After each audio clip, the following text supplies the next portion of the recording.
Abasuubuzi b'engatta beegattira mu kibiina kya Kampala Shoe Dealers Association banyiikaavu olwa bannaabwe okusigala nga batundira engatto ku nguudo mu bukyamu.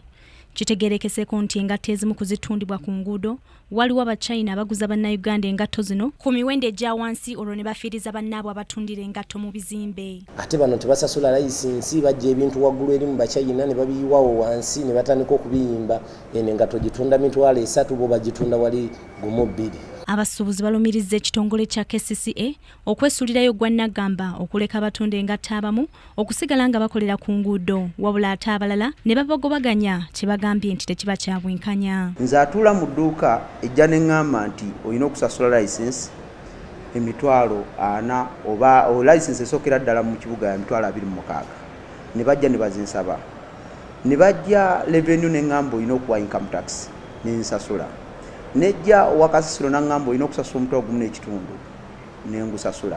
Ow'amasannyalaze najja nangamba olina okusasula sente z'amasannyalaze. Ne mukama wange nannyini kizimbe naye najja nga nina okusasula. Neera ne gavumenti yanejja nensaba nti olina okusasula ground rent.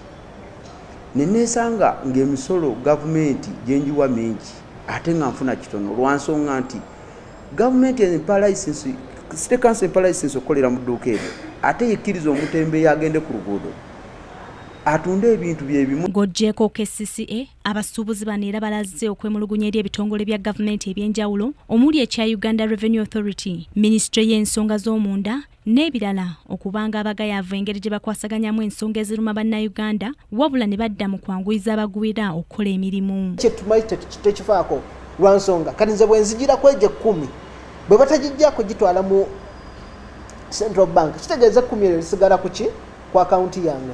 Nsobola oddiwa gwe muganda wange nawe nojja nga bo balirabye kweriri okitegeera lwansonga tebaali nzijjaako kagendo singana nti abantu 10 bajjidde ku $10,000 yeti yali badde miliyoni.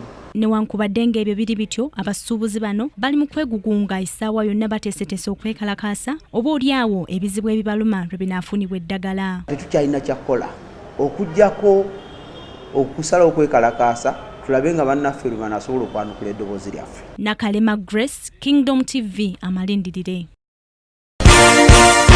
This is Kingdom TV.